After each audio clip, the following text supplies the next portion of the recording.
Welcome to today's decision-making exercise brought to you by the California Association of Tactical Officers and the Debrief.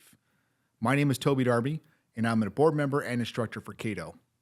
Now, today's exercise is designed to challenge your ability to analyze complex situations, make critical decisions, and discuss them together with your peers. But before we dive into the scenarios, let's talk about what a decision-making exercise is and why it is so effective for law enforcement. A decision-making exercise, or as we call it at CATO, a DME, gives you the chance to step into a realistic scenario, consider how you would handle the situation, and then discuss different points of view and approaches. What makes it so powerful is that it allows you to test your thinking in a safe, controlled environment before the real-world stakes are at play. It's a learning experience where you can see how your decisions might unfold in an actual incident, challenge each other's thinking, and come to an agreement on the resolution your team would take following your local law and policy guidelines. Before beginning today's exercise, please select one person to act as the facilitator for the exercise. As the facilitator, your role is critical in guiding group discussions, ensuring thoughtful analysis, and maintaining alignment with established law, ethics, policies, and national standards. Your responsibilities include pausing the video at key moments, encouraging participation, and challenging answers where appropriate.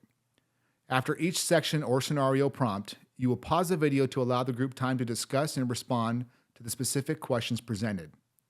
Ensure that all participants have a clear understanding of the scenario before beginning the discussion. Encourage each group to answer the specific questions thoroughly. Ensure that every participant has an opportunity to contribute to the discussion. And if needed, prompt quieter members to share their thoughts to foster a diverse perspective.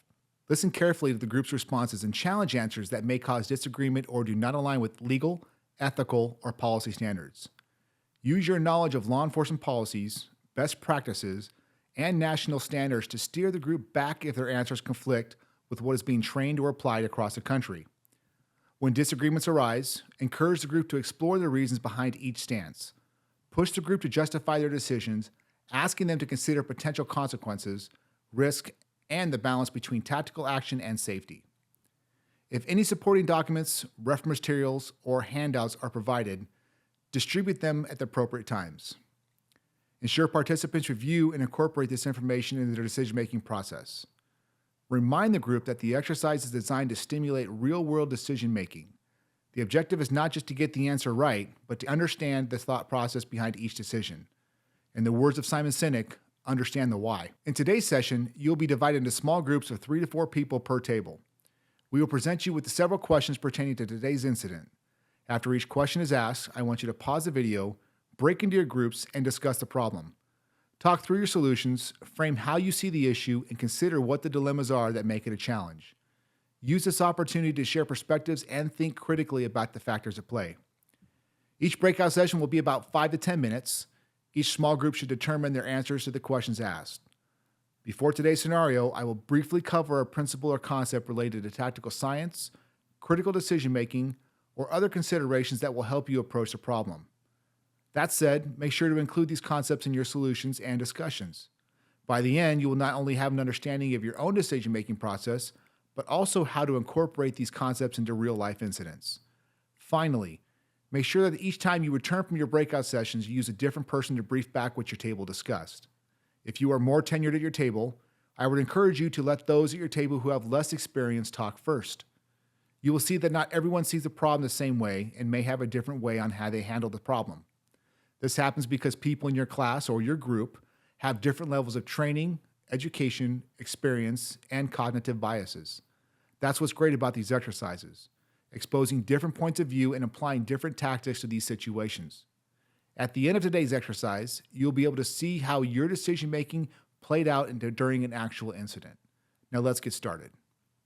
Today's focus is on understanding the difference between a hostage, a captive, and a co-conspirator, a concept that can significantly impact how we frame and handle a tactical situation. Let's quickly break down the key differences. A hostage is someone held against their will by a suspect, typically under a threat of harm, and often used as leverage in negotiations. A captive is similar, but they may be held for reasons other than leverage, and the situation is usually less immediate in terms of life-threatening danger. A co-conspirator may appear to be a hostage, but is actually working with the suspect. Identifying which of these roles the individual in the situation holds is crucial to how we respond. Misframing a hostage as a co-conspirator or vice versa can lead to a disastrous outcome.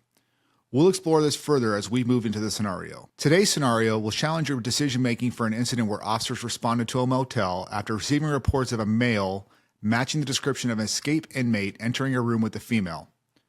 When officers attempted to make contact by knocking on the door, the male immediately started yelling profanities and telling them to go away. Now let's dive into our decision-making process, breaking it into 3 key dilemmas.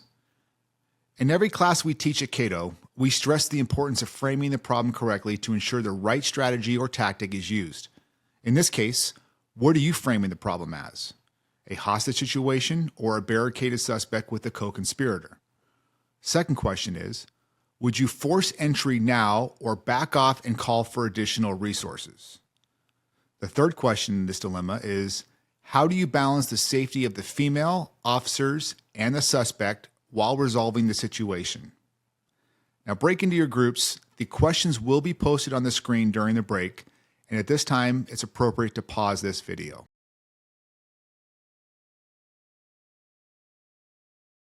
Welcome back. Hopefully you had some good discussion in your groups. I want to briefly highlight a couple of things for this dilemma before moving on to the second dilemma. Framing the problem correctly at this point is critical. An incorrect framing could lead to either an unnecessary rush to action or hesitation that can cost lives. Did your group frame this as a hostage situation or a barricade? Was there evidence that the female is truly a hostage? Or could she be a captive or a co-conspirator? Now, did anyone in your group disagree in whether or not you should make a dynamic entry or retreat and call for SWAT? Think carefully. Not every situation requires immediate entry, and sometimes pulling back allows you to gain a tactical advantage, allowing you to control the terrain and de-escalate the situation. On the other hand, in the case of an active shooter or a case where you believe the hostage, captive, or victim is being attacked, making entry to stop the attack is essential. What did your group decide? Lastly, how did your group balance the safety of the officers, the female, and the suspect? Did you gather intelligence prior to contacting them in their room, or even consider what could possibly happen when you attempted to make contact? Like the suspect taking the female hostage? Many times, myself included, we do things without thinking about what could happen and ensuring that we have a plan in place to address the response by the suspect. So let's now move on to the second portion of our decision-making exercise. You've elected to retreat and call SWAT. Now you are the SWAT team leader taking over this incident. The suspect has been in contact with negotiators for hours, not cooperating, and your crisis entry team has been in place for many hours under extreme heat and humidity conditions. You also discover the suspect has been calling his family and friends, asking them to come to the hotel. Additionally, there is a second escapee, now involved in a vehicle pursuit, circling the hotel, adding another layer of complexity to the situation. Many of the suspect's associates are now on scene screaming at police and creating a disturbance. Needless to say, this takes more resources to address these issues. Get ready to write, because here are your questions. The first question is, does this change your decision on initiating a hostage rescue, or would you wait it out? If you decide to wait, at what point are you going to relieve your SWAT personnel who have been in kit for a considerable amount of time with undesirable weather conditions? The third question is, what other steps would you take to ensure the suspect can only talk to negotiators and not his associates? Take some time to think through these questions and discuss them with your group. Again, these questions will be posted on the screen during this pause.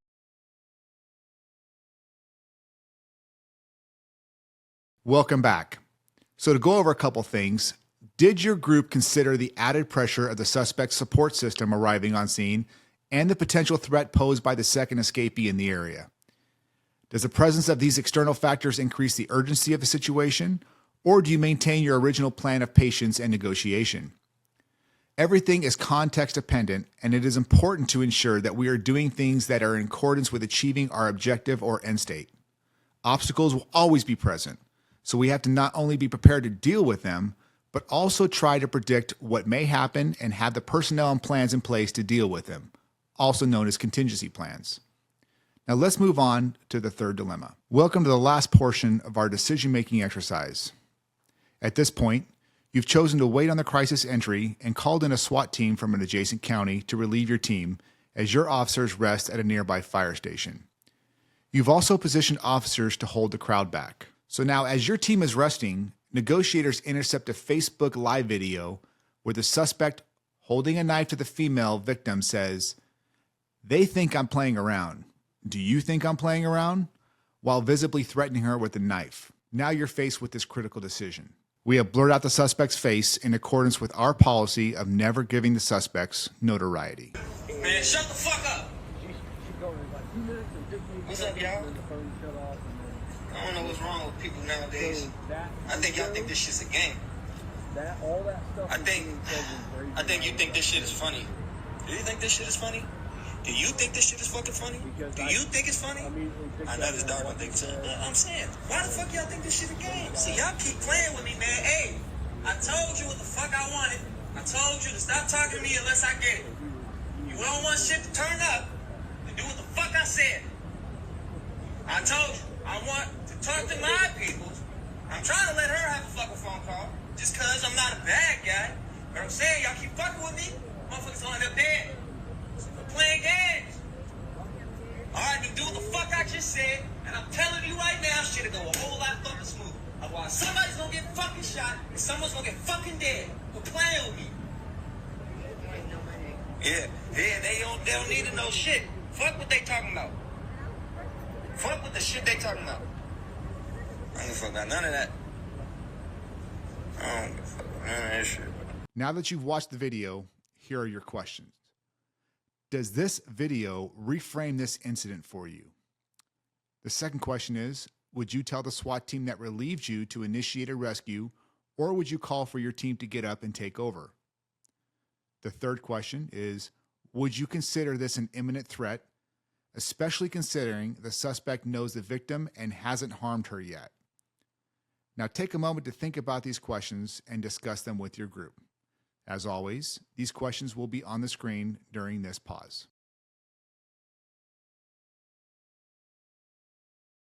Welcome back. This exercise is meant to sharpen your tactical thinking and your ability to adapt to rapidly changing situations.